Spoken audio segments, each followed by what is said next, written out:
Maternity leave as a momtrepreneur looks a lot different from working in an office.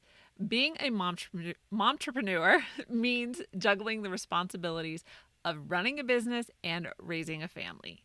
Taking maternity leave as a mompreneur can be especially challenging, but you need to recover. Remember, you have a dinner plate sized wound inside of you. If everyone saw that same wound on your leg, they would demand that you rest. Since the wound is hidden, we forget that it still needs to heal.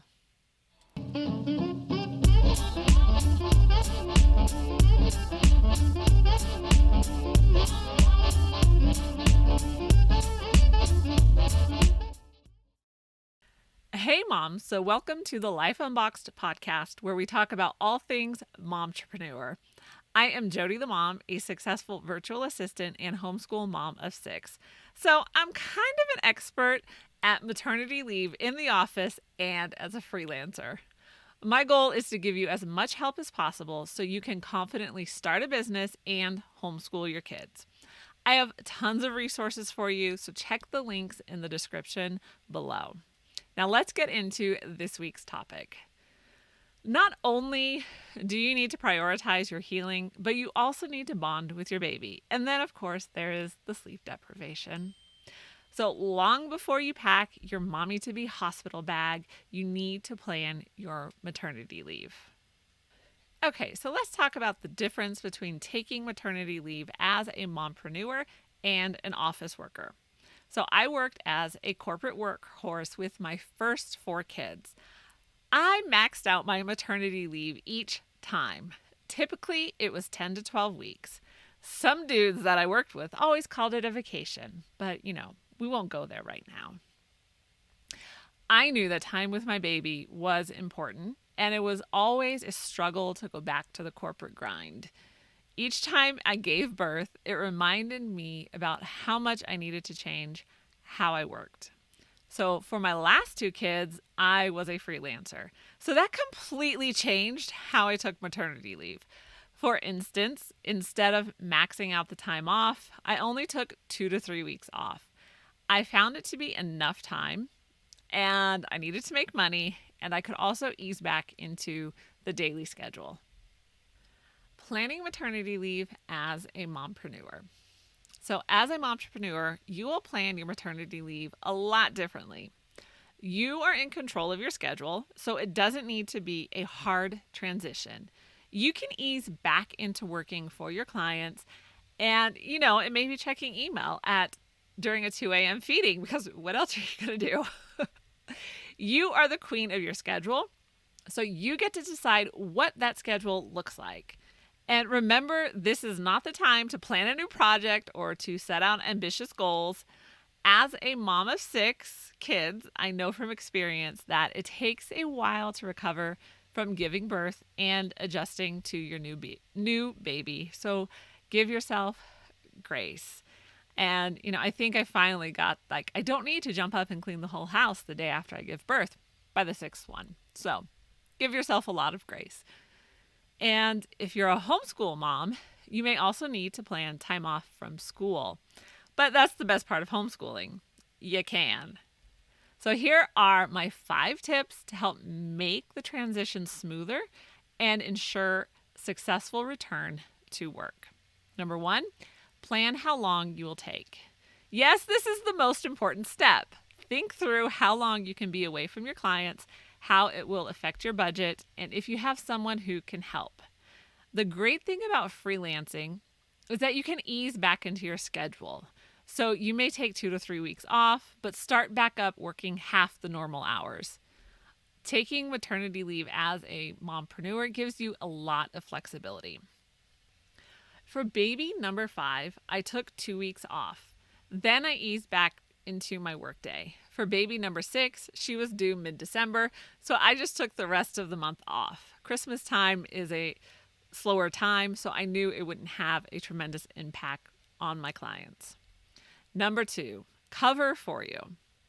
Do you need someone to cover for you? Or do you work in a team and already have coverage? For one of my clients, I work in a team, so we cover each other when needed.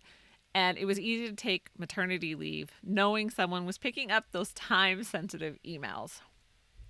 I interviewed another mom, and I'll leave that link down below, who doesn't work in a team, but she had a trusted friend cover for her, someone she knew wouldn't try to steal her clients. Yeah.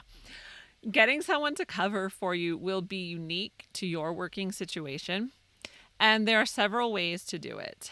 Team member, fellow momtrepreneur, outsource to another freelancer that works directly for you, or it is completely unnecessary. However you decide to do it, plan ahead. Number 3, communicate with your clients. So my number one rule as a freelancer is always work with good clients.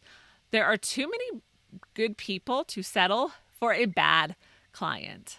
So a good client is going to be happy for the gift of a new baby, and they will be more than willing to work with you to figure out your maternity leave. So when you communicate with your client, present your plan, and ask if they have any suggestions or would like to do something differently. This should all be presented understanding that babies are unpredictable and things could change.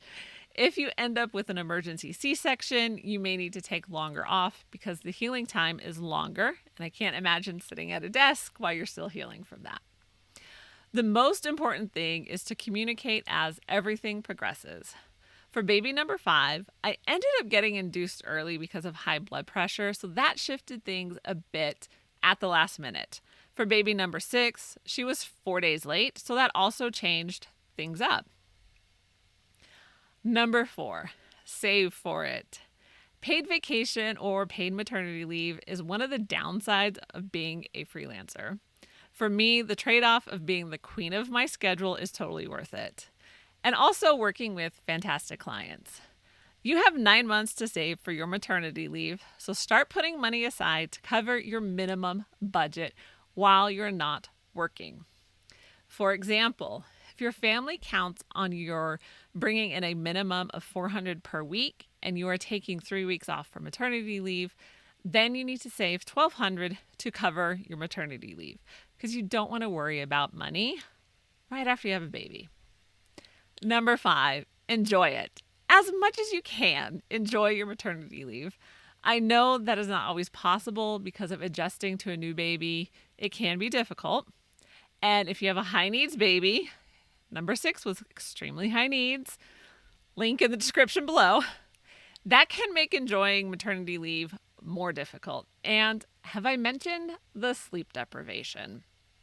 So as much as you can, enjoy this time off. It is not a time to start a new project or to work on your brilliant ideas, because I know you have them. Get a notebook, write down all of your ideas, and then save them for later. So as we wrap up this chat about maternity leave as a mompreneur, it is important to take maternity leave so you can heal and adjust to your new baby. So have you taken maternity leave as a mompreneur? Do you have any tips? Are you worried about taking maternity leave? Let me know in the comments below. Now you just need the right baby gear to work from home, and you can find that link in the description below. I am so glad you joined me today. If you want to help spread the word, be sure to like this video and subscribe to the channel. You can listen to the podcast on Apple Podcasts, Spotify, and wherever you listen to your podcast. Remember to check out the Life Unboxed store for all of your Mom Boss merch. For more great momtrepreneur content, follow Life Unboxed on social media or check out lifeunboxed.blog. And be sure to share the podcast and video with your friends. And I will see you in the next show.